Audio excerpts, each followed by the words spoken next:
welcome everybody. Thank you for being here. My name is Robin. I'm sure you'll probably see me around walking with the camera today, and I'm going to also do that tomorrow. Today I'm going to present my bachelor graduation project that I did last year. And the topic is about exploring virtual production on a budget.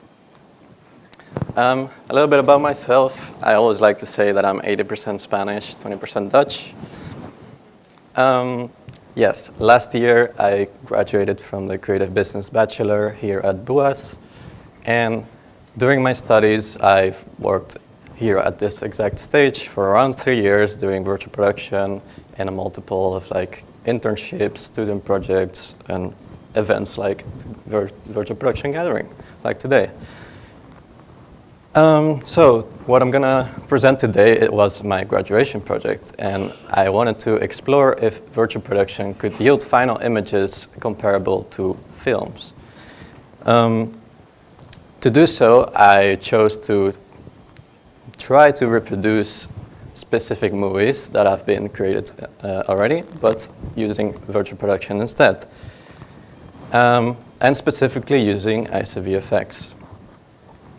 So the resources that I had to work with was this exact stage. So the screen, around 8 meters wide, 3.5 meters tall. One camera, the Blackmagic Ursa Mini Pro 12K.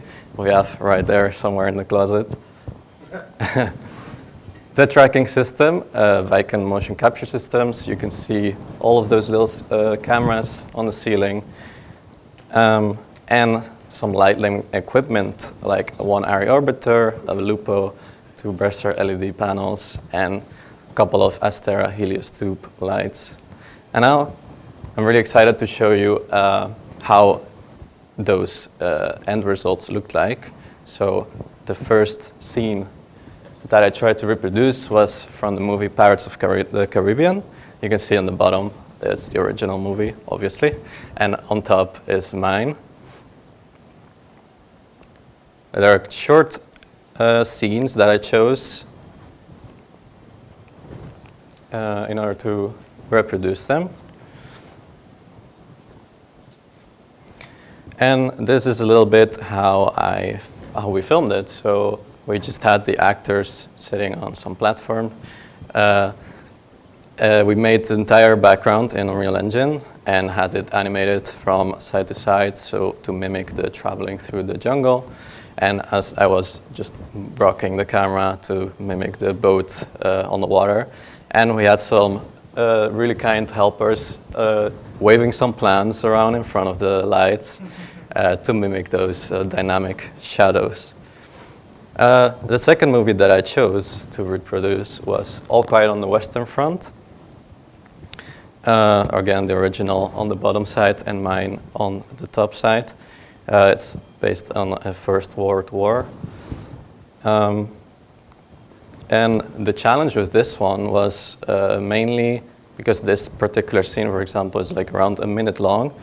The challenge with this was to actually get the timings right. So you can see the actors' movements and the actions, trying to get those timings to the original, and also the camera movement.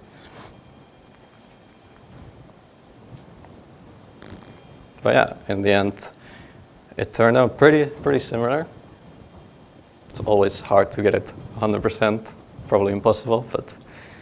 And yeah, this is how I filmed it again. So the only real thing we had on set was the sandbags and the actors, of course. And everything else was made in Unreal Engine, also with the help of a game student that had a lot of expertise. The flare gun that you saw earlier was also animated, and yeah, the whole battlefield was made in Unreal Engine. And then the third movie that I chose was Arrival. This one was particularly easier to do because of the scenes itself already have the framing and the composition of the LED volume. So it was actually pretty, there was a lot of challenges still, but yeah, it was a great example of how to use the LED wall.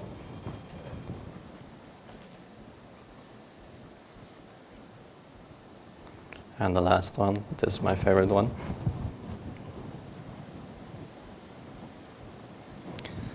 And again, we made this all entirely in ICVFX, so we actually had the hand models that we grabbed from the marketplace and animated them.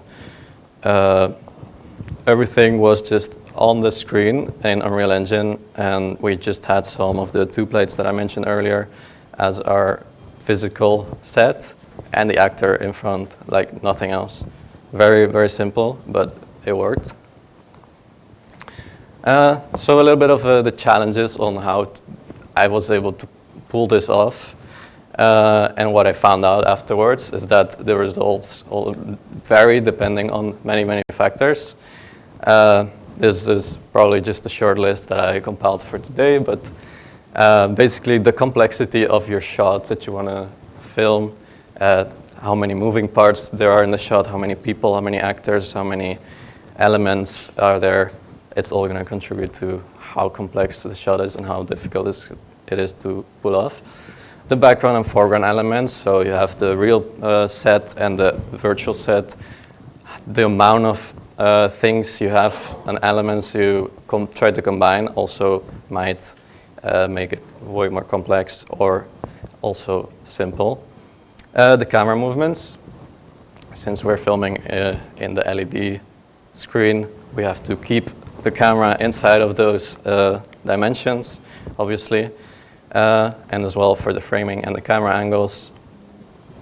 And lastly, the practical and visual effects, like the amount of effects you want. If you want like explosions and stuff like that, it's gonna be pretty challenging if you don't have like the resources and expertise to create that. And then some key takeaways that I found after this whole research project that I did. In my case, since I was working here and my resources were very limited, wider shots were really difficult to pull off because, as you can see in the examples, in the original movie, they built an entire set for real. So they could just put the camera in a really wide angle and shoot the entire scene. While for me, I had to pick scenes where only like the waist up was, so medium shots, basically. Another example for Pirates of the Caribbean, just a shot before the one that I made in the movie. They show this river where the boats are literally on the water. That was also kind of impossible for me to recreate. And yeah, again, the LED wall cannot be in focus in my case, because again, for example, in the movie, they added some compositing in post-production, the aliens in focus as well as the actors. But in my case, I had to pick scenes like this one where the background was way more out of focus to not have the moire effect and all of those artifacts. And another one is like the CGI and the VFX have to be ready before shooting.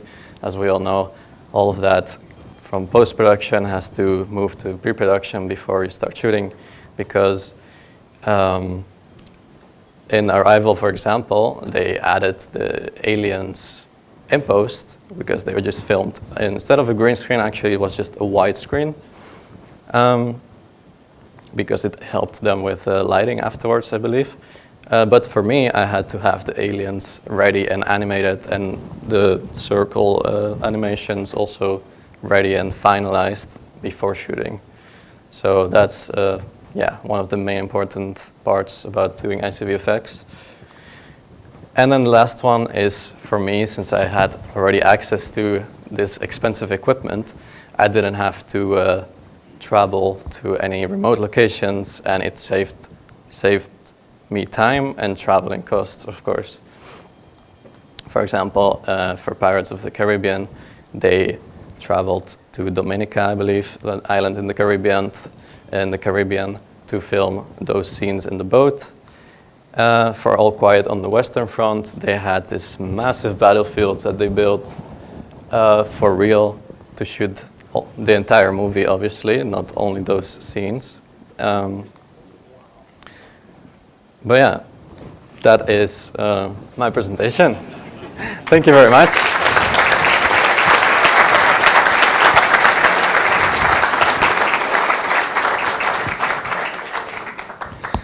And I guess as well, I'll be around here today, probably running around with the camera. So if you want to approach me or also contact me through LinkedIn, you're welcome to. Thank you.